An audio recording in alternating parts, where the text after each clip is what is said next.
তো কারো কাছে আপনার যে পাওনা এটা হচ্ছে আপনার অধিকার, এটা হচ্ছে আপনার অধিকার। আপনি কারো কাছে যেটি দাবি করতে পারেন, কারো কাছে আপনার যে পাওনা আছে এটা হচ্ছে আপনার অধিকার।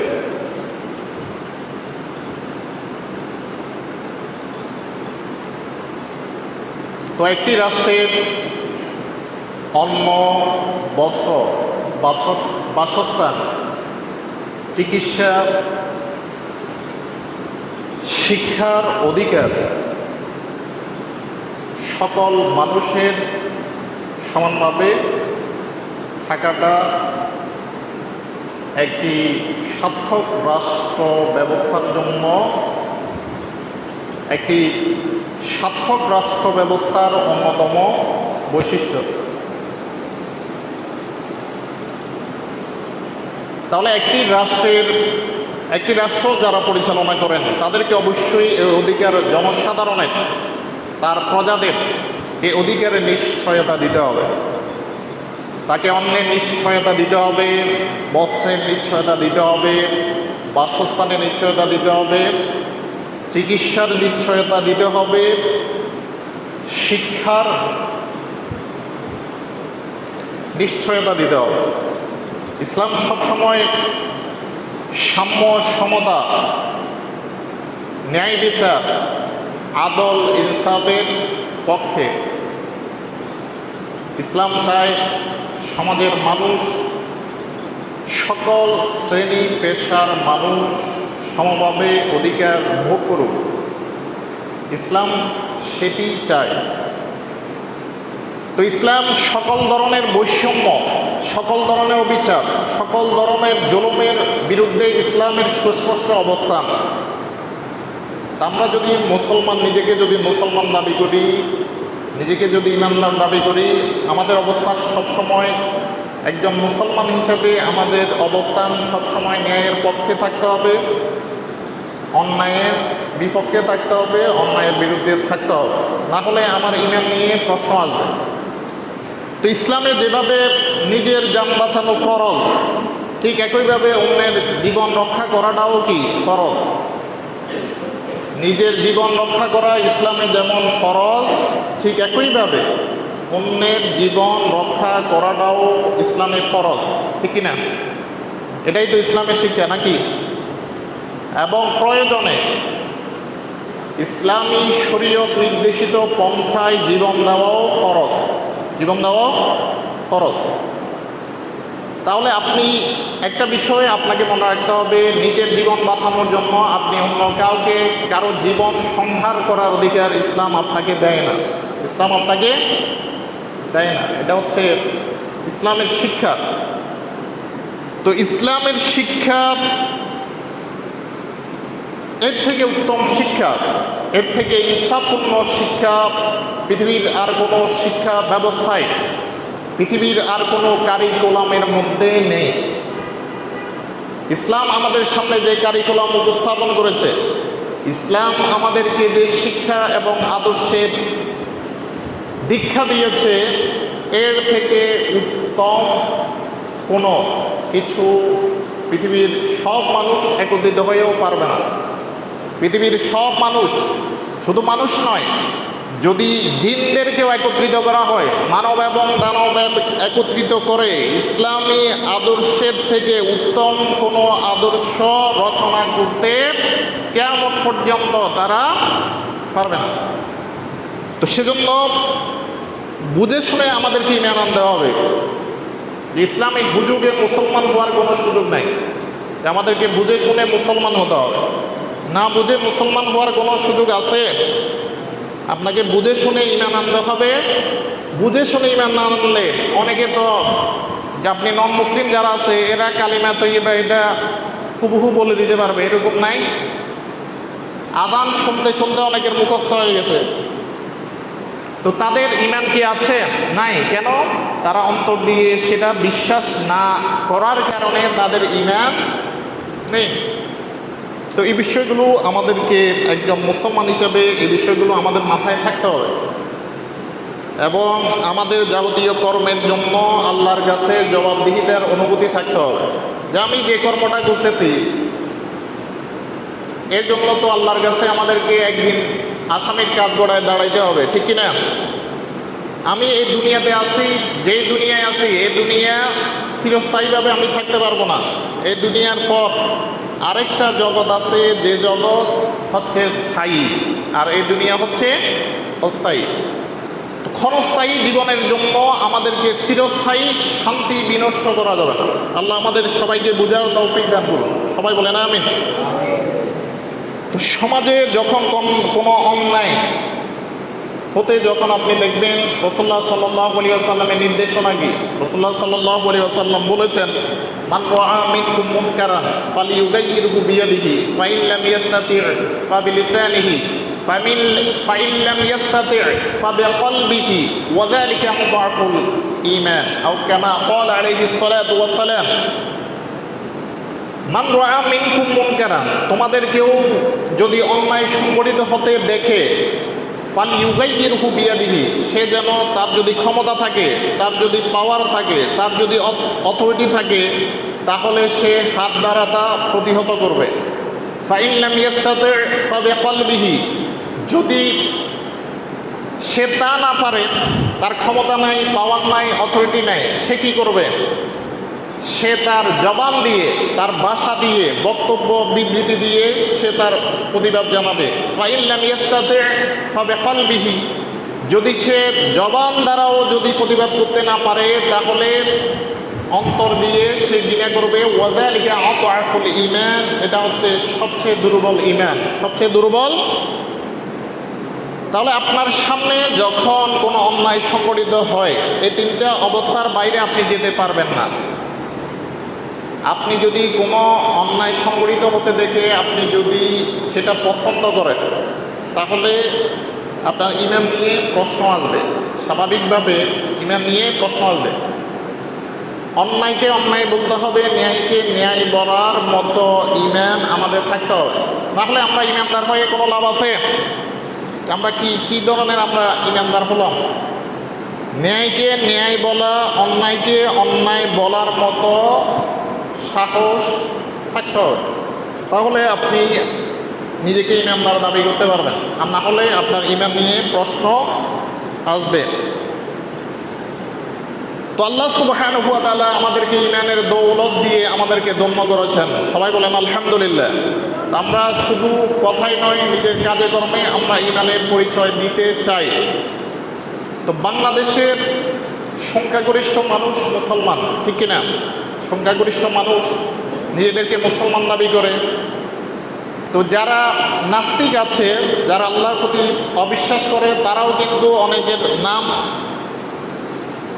নামের শেষে ইসলামও পাওয়া যায়, অর্থাৎ ইসলামিক নাম পাওয়া যায়, ঠিক কিনা? তো যারা আল্লাহর প্রতি যাদের বিশ্বাস নাই, যে আমি বলবো এদের নামগুলো চেঞ্জ করে ফেলার জন্য, এফিডেভিট করে এদের নামগুলো চেঞ্জ করে ফেললেই তাহলে জাতি চিনতে সুবিধা হবে, কে মুসলমান আর কে মুসলমান নয়। কিন্তু আপনি দেখবেন নাস্তিকরাও কিন্তু সে তার নাম চেঞ্জ করতে সে কিন্তু রাজি না, সে রাজি না। তাহলে কোনো মুসলমান আজকে সে যদি ঘোষণা দেয় যে আজ থেকে আমি মুসলমান না, মুসলমানদের কাছে তার সামান্যতম কি মূল্য থাকবে? থাকবে কিনা? কোনো মুসলমান যদি আজকে ঘোষণা দেয় আমি আজ থেকে মুসলমান না, ইসলাম ধর্মে বিশ্বাসী না, তাহলে তার কোনো মূল্য থাকবে কিনা? থাকবে না, কারো কাছে মূল্য থাকবে না। তার মানে আমাদের যে সম্মান আছে এটা ইসলামের কারণে, এটা আমাদের বুঝতে হবে। কি কারণে? আপনার নাম যদি আজকে চেঞ্জ করে ফেলেন, মুসলমানের নাম যদি পাল্টাই ফেলেন, আপনার কোনো মূল্য থাকবে না, আজকে কারো কাছে মূল্য থাকবে না। কারো কাছে মূল্য পাবেন আপনি? পাবেন না। তো আমাদের যে সম্মান আছে এখনো কিসের কারণে আছে? মুসলমান হওয়ার কারণে বা মুসলমান দাবি করার কারণে সম্মান যা আছে সে কারণে। কিন্তু নাম যদি চেঞ্জ করে ফেলা হয় আর কোনো সম্মান থাকবে না। তো আল্লাহ সুবহানাহু ওয়া তাআলা ইসলামকে যথাযথভাবে বুঝার তৌফিক দান করুন আমাদের, সবাই বলেন আমিন। এবং মুসলমানদের সত্যিকারের মুসলমান হওয়ার তৌফিক দান করুন, সবাই বলেন আমিন। ইসলাম গ্রহণ করার আগে আমরা জানি মদিনার আউস এবং খাজরাজ গোত্রের মধ্যে যোগের পর যোগ দ্বন্দ্ব ছিল। ইসলাম গ্রহণের আগে তাদের মধ্যে শত্রুতা ছিল, বিদ্বেষ ছিল, কিন্তু ইসলাম গ্রহণের পরে তাদের মধ্যে ভ্রাতৃত্ববোধ সৃষ্টি হয়। তাদের মধ্যে ইসলামের পূর্বে যেই শত্রুতা ছিল, যে বিদ্বেষ ছিল, ইসলাম গ্রহণ করার পরে সেই শত্রুতা এবং বিদ্বেষের পরিবর্তে তাদের মধ্যে ভালোবাসা সৃষ্টি হয়। আল্লাহ সুবহানাহু ওয়া তাআলা তাদের অন্তরে ভালোবাসার সৃষ্টি করে দেন।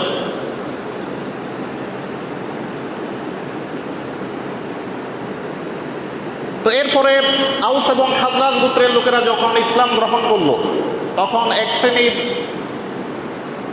কিছু মুনাফিক, কিছু ইহুদিরা তারা চেষ্টা করলো যে মুসলমানদের মধ্যে এই আউস এবং খাজরাজ গোত্রের মধ্যে কিভাবে আবার দ্বন্দ্ব লাগানো যায়।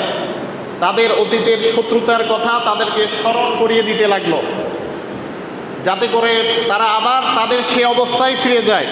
ইসলামের পূর্বে তাদের অবস্থা, তাদের যে অবস্থা ছিল সে অবস্থায় যাতে ফিরে যায়, তাদের পুরাতন শত্রুতার কথা তাদেরকে স্মরণ করিয়ে দিতে লাগলো। তো এক পর্যায়ে তারা সফল হয়। এরপর মুহাম্মদ রাসূলুল্লাহ সাল্লাল্লাহু আলাইহি ওয়াসাল্লাম যখন এই বিষয়টা শুনতে পেলেন, তিনি তাদের সামনে কোরআনের এই আয়াতটা উপস্থাপন করে তাদেরকে শান্ত করে দিলেন। আল্লাহ সুবহানাহু ওয়া তাআলা কোরআনের মধ্যে বলেছেন, واذكروا نعمة الله عليكم إذ كنتم أعداء فألف بين قلوبكم فأصبحتم بنعمته إخوانا। আল্লাহ সুবহানাহু ওয়া তাআলা বলেছেন, তোমরা স্মরণ করো আল্লাহর সে নিয়ামতের কথা যখন তোমরা পরস্পরের শত্রু ছিলে, অতঃপর আল্লাহ সুবহানাহু ওয়া তাআলা তোমাদের অন্তরকে জুড়িয়ে দেন, তোমাদের অন্তরের মধ্যে ভালোবাসা পয়দা করে দেন। ফাআল্লাফা বাইনা কুলুবিকুম, ফলে তোমরা আল্লাহর নিয়ামতে, আল্লাহর অনুগ্রহে পরস্পর বাই বাই হয়ে গেলে। তাহলে তোমাদের আগে যে হে আউস এবং খাজরাজ গোত্র, তোমাদের ইসলাম গ্রহণের আগে যে তোমাদের পরস্পরের মধ্যে বিদ্বেষ ছিল, সে বিদ্বেষগুলো আল্লাহ সুবহানাহু ওয়া তাআলা ভালোবাসা দিয়ে পরিবর্তন করে দেন, ভালোবাসা দিয়ে পরিবর্তন করে দেন।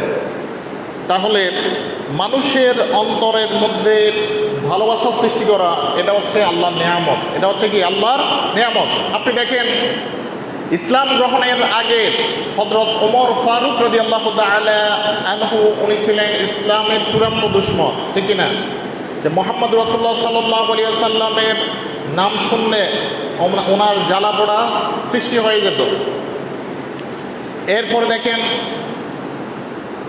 হযরত খালিদ ইবনে ওয়ালিদ রাদিয়াল্লাহু তাআলা আনহু মুসলমানদের বিপক্ষে অস্ত্র ধারণ করেছিল এক সময়, ঠিক কিনা? এরপরে দেখেন আবু সুফিয়ান ইসলামের বিরুদ্ধে লড়াই করেছে, মুসলমানদের বিরুদ্ধে লড়াই করেছিল। ইসলাম গ্রহণের পরে তাদের অবস্থান কি হয়ে গেছে?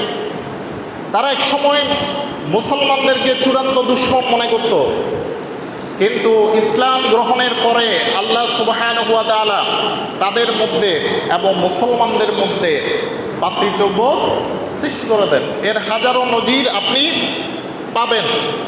যারা এক সময় একজন আরেকজনের চূড়ান্ত দুশমন ছিল, কিন্তু ইসলাম গ্রহণের পরে আল্লাহ সুবহানাহু ওয়া তাআলা তাদের মধ্যে উলফত, মহব্বত, ভালোবাসা সৃষ্টি করে দেন। সুবহানাল্লাহ বলেন।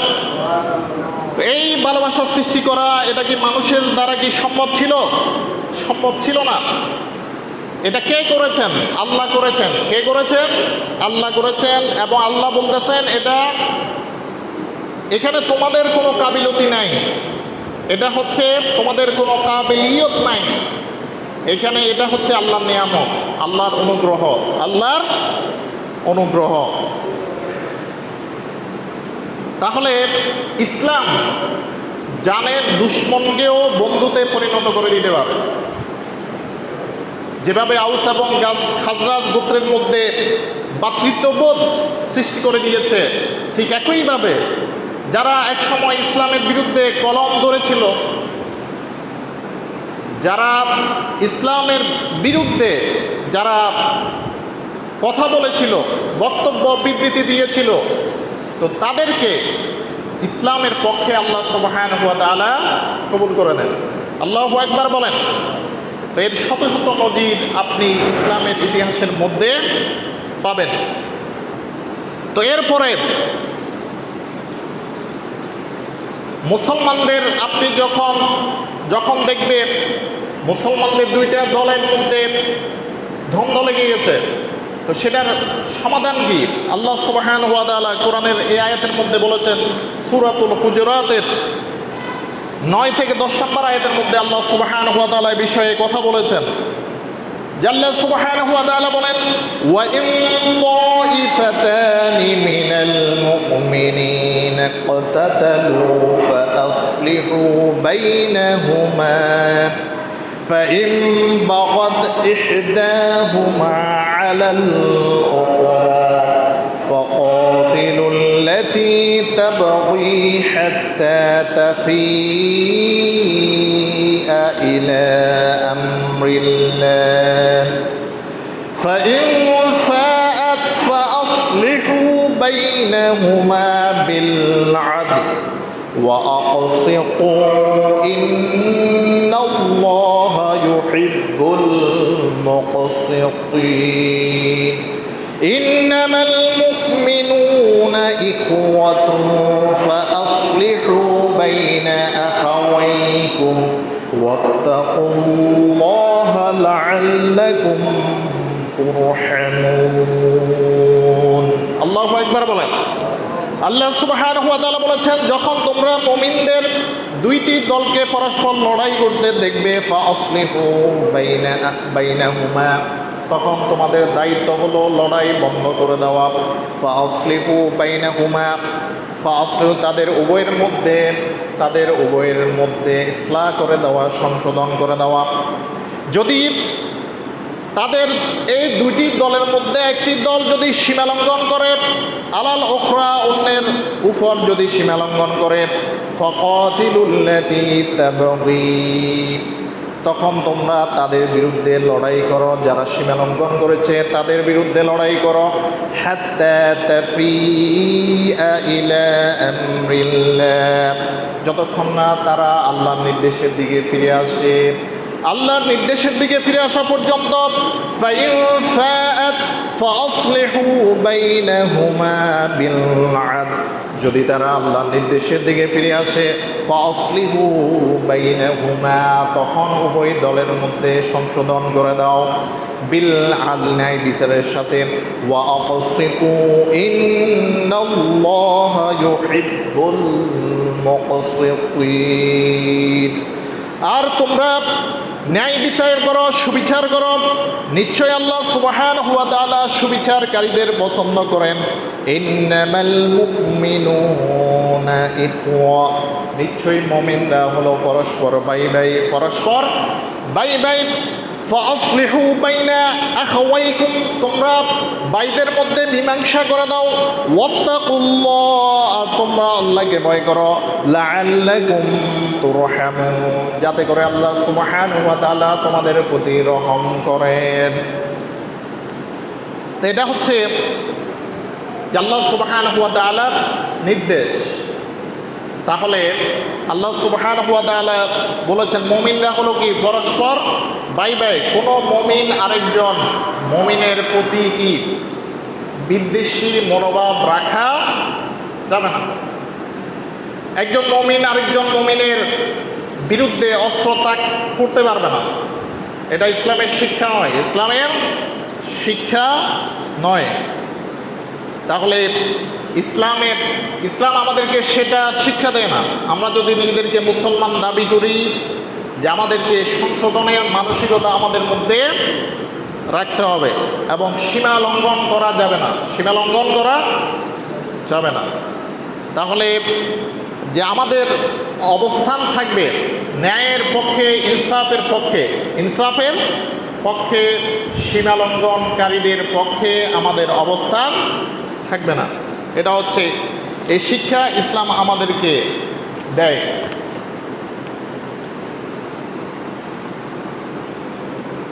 তো যে বিষয়গুলোর কারণে মুসলমানদের মধ্যে পারস্পরিক শত্রুতা, বিদ্বেষ সৃষ্টি হয়, সে বিষয়গুলো থেকে মুসলমানদের দূরে থাকতে হবে।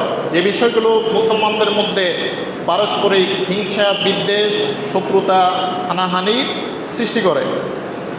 আল্লাহ সুবহানাহু ওয়া তাআলা বলেছেন, ইয়া আইয়ুহাল্লাযীনা আমানু লা ইয়াসখার কওমুম মিন কওমিন আসা আন ইয়াকুনু খায়রাম মিনহুম ওয়ালা নিসাউম মিন নিসাইন আসা আন ইয়াকুননা খায়রাম মিনহুম ولا تلمزوا أنفسكم ولا تنابزوا بالألقاب بئس الاسم الفسوق بعد الإيمان ومن لم يتب فأولئك هم الظالمون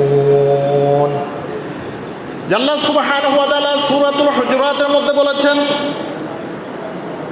কোন সম্প্রদায় যেন অন্য কোন সম্প্রদায়কে উপহাস না করে। মুমিনদের কোন সম্প্রদায় যেন অন্য সম্প্রদায়কে উপহাস না করে। এবং আসা, আল্লাহ সুবহানাহু ওয়া তাআলা বলেছেন, আসা আন ইয়াকুনু খায়রাম মিনহুম, হতে পারে যাকে উপহাস করা হচ্ছে সে উপহাসকারী থেকে উত্তম। ওয়ালা নিসাউম মিন নিসাইন, এবং কোনো নারী যেন অন্য কোনো নারীকে উপহাস না করে। আসা আন ইয়াকুননা খায়রাম মিনহুন্না, হতে পারে যে নারীকে উপহাস করা হচ্ছে বা যে নারীদেরকে উপহাস করা হচ্ছে উপহাসকারিণী থেকে সে উত্তম হতে পারে। ওয়ালা তালমিজু আনফুসাকুম, আল্লাহ সুবহানাহু ওয়া তাআলা বলেছেন, তোমরা পরস্পরকে দোষারোপ করো না। ওয়ালা তানাবাজু বিল আলকাব, এবং তোমরা পরস্পরকে মন্দ নামে ডেকো না। বিইসাল ইসমুল ফুসুক বা'দাল ঈমান, ঈমানের পরে কাউকে মন্দ নামে ডাকা এটা নিকৃষ্ট কাজ। বিইসাল ইসমুল ফুসুক বা'দাল ঈমান ওয়া মান লাম ইয়াতুব ফাউলাইকা হুমুল যালিমুন, আর যারা এর থেকে তওবা করে না, ফাউলাইকা হুমুল যালিমুন, তারাই হলো জালিম, তারাই